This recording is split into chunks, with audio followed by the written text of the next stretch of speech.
गुप्त काल को भारत के इतिहास का स्वर्ण युग कहा जाता है। लेकिन ऐसा क्या कारण है कि हम गुप्त काल को भारत के इतिहास का स्वर्ण युग कहते हैं? तो इसी को जानने के लिए आज के इस वीडियो में हम गुप्त काल में हुई भारत की कुछ महान उपलब्धियों के बारे में जानेंगे। लेकिन उससे पहले हम गुप्तास का कुछ ब्रीफ इंट्रोडक्शन देख लेते हैं। तो without any further discussion let's jump into it friends. तो उस टाइम भारत में कुषाण एम्पायर के फॉल के कारण एक नए एम्पायर का उदय होता है, जो है गुप्ता एम्पायर, जिसे आगे जाके हम हमारी इंडियन हिस्ट्री का गोल्डन एज भी कहते हैं। और इस एम्पायर की नींव रखी थी श्री गुप्त ने, और उनके बेटे थे घटोत्कच, और घटोत्कच के बेटे थे चंद्रगुप्त वन, जिन्हें हम सही मायने में गुप्ता एम्पायर का रियल फाउंडर कहते हैं।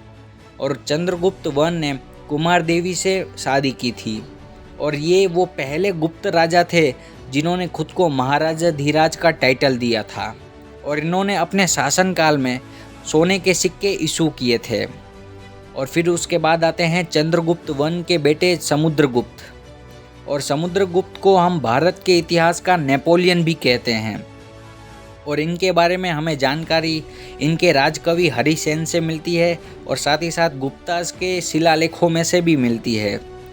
और समुद्रगुप्त बहुत ही बेहतरीन मिलिट्री कैपेबिलिटी रखते थे, इसी वजह से हम इन्हें भारत का नेपोलियन कहते हैं।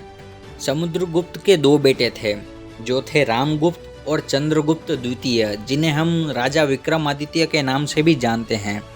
और रामगुप्त इतने कमज़ोर शासक थे कि जब समुद्रगुप्त की मृत्यु होती है तब बाय डिफ़ॉल्ट रामगुप्त राजा बन जाते हैं। और उन्हीं के शासनकाल में गुजरात के साकाज ने गुप्ता एम्पायर पे हमला कर दिया था, जिसमें रामगुप्त के लीडरशिप में बुरी तरीके से गुप्तास हार जाते हैं। और बाद में विक्रमादित्य पूरे गुप्ता एम्पायर की कमान संभालते हैं और साकास को बुरी तरीके से हरा के अपना एम्पायर मालवा और गुजरात में एस्टेब्लिश करते हैं। सम्राट विक्रमादित्य के समय गुप्तास की कैपिटल उज्जैन हुआ करती थी, और साथ ही साथ विक्रमादित्य ही वो राजा थे जिन्होंने नवरत्नों का कॉन्सेप्ट फेमस किया था। और कालिदास और अमर सिम्हा इन्हीं के नवरत्नों में से थे। हालांकि मैं ये कहूँगा कि बहुत सारे लोग चंद्रगुप्त विक्रमादित्य को राजा विक्रमादित्य परमार से कंफ्यूज कर जाते हैं। ये दोनों अलग अलग पर्सनैलिटीज़ हैं और इनकी स्टोरीज़ भी अलग अलग है। उसके बावजूद भी कई बार कई सारे लोग सेम नाम होने के कारण इन दोनों लेजेंडरी किंग्स को कंफ्यूज कर जाते हैं।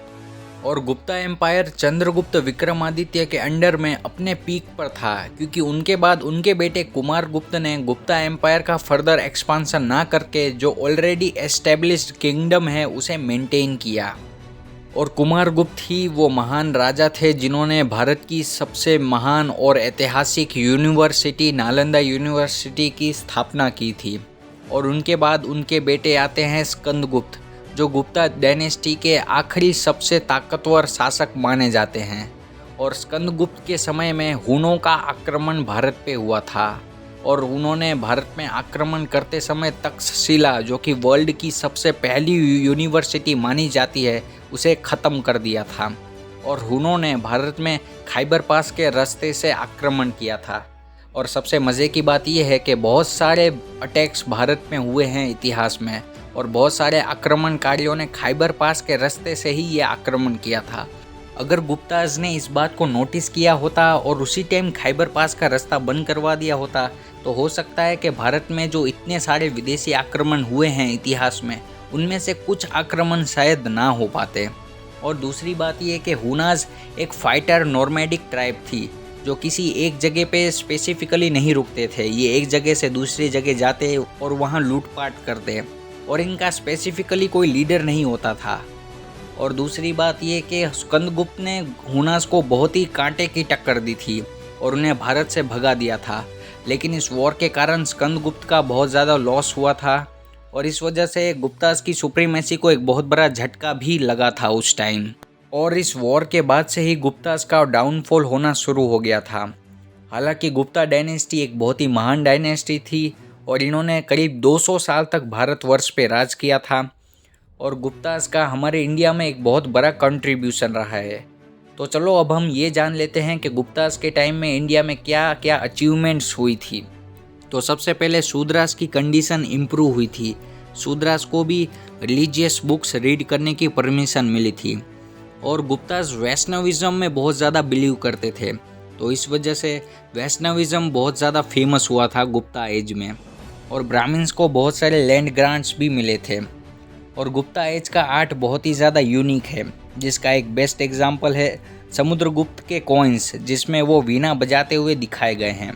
और साथ ही साथ अजंता की केव्स भी एक बहुत ही यूनिक एग्जाम्पल है, जहाँ हिंदुइज्म, बौद्धिज्म और जैनिज्म तीनों के आर्ट हमें देखने को मिलते हैं। और इससे हमें ये पता चलता है कि गुप्ताज दूसरे धर्मों के प्रति भी टॉलरेंस रखते थे। लेकिन साथ ही साथ गुप्ताज को हिंदुइज्म के रिवाइवल के लिए भी जाना जाता है, क्योंकि इन्हीं के टाइम में हमारे धार्मिक ग्रंथ जैसे कि महाभारत और रामायण को रीराइट किया गया था, इन्हें दोबारा से लिखा गया था। और इसका मुख्य कारण ये है कि सम्राट अशोक ने और अन्य राजाओं ने अपने टाइम में बौद्धिज्म का इतना प्रचार किया था कि इंडिया में बौद्धिज्म धीरे धीरे फैलते जा रहा था। और ऐसे में हमारे रामायण और महाभारत का इम्पोर्टेंस बहुत ही ज़्यादा घट सा गया था। लेकिन फिर गुप्ताज ने अपने टाइम में महाभारत और रामायण को रीराइट करवा के इसका प्रचार दोबारा से शुरू करवाया। तो अब हम गुप्त काल में हुए साइंस और टेक्नोलॉजी की अचीवमेंट्स के बारे में बात कर लेते हैं। लेकिन हम सबसे पहले स्पेसिफिकली बात करेंगे मैथमेटिक्स के बारे में।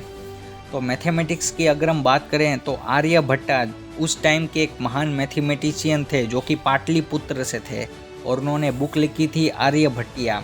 और आर्यभट्टा ही वो पहले व्यक्ति थे जिन्होंने डेसिमल सिस्टम का यूज़ करना शुरू किया था।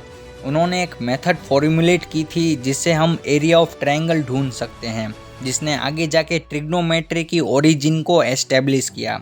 और साथ ही साथ आर्यभट्टा ने वैल्यू ऑफ पाई भी हमें दी। और गुप्ता एज में 3 मेजर मैथमेटिकल कंट्रीब्यूशन हमें देखने को मिलते हैं, जो है नोटेशनल सिस्टम, डेसिमल सिस्टम और यूज़ ऑफ जीरो।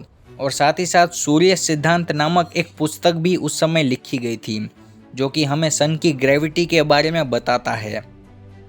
और अगर हम एस्ट्रोनॉमी की बात करें तो आर्यभट्टा और वराहमिहिर बहुत ही फेमस एस्ट्रोनॉमर्स भी थे, जिसमें वराहमिहिर ने 2 पुस्तकें भी लिखी थी, जिनका नाम है बृहत संहिता और पंच सिद्धांतिका। और ब्रह्मगुप्ता ने एक पुस्तक लिखी थी जो थी ब्रह्मस्फुटिक सिद्धांता, जिनमें उन्होंने पहली बार लॉ ऑफ ग्रेविटेशन का फाउंडेशन रखा था। अगर हम बात करें मेडिसिन फील्ड की तो महर्षि सुश्रुत और महर्षि चरक को कौन नहीं जानता है। इनफैक्ट वर्ल्ड वाइड महर्षि सुश्रुत को तो फादर ऑफ मॉडर्न सर्जरी भी कहा गया है। और महर्षि सुश्रुत ने एक पुस्तक लिखी थी जिसका नाम था सुश्रुत संहिता, जिसमें उन्होंने वेरियस मेथड्स ऑफ सर्जरी को डिस्क्राइब किया है। और चरक को हमारे इंडियन मेडिसिन्स का फादर भी कहा गया है।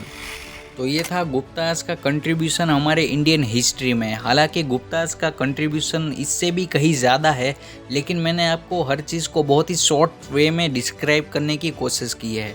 और इन सभी चीज़ को देखकर मैं ये कह सकता हूँ कि सही मायने में गुप्त काल हमारे भारत के इतिहास का स्वर्ण काल था।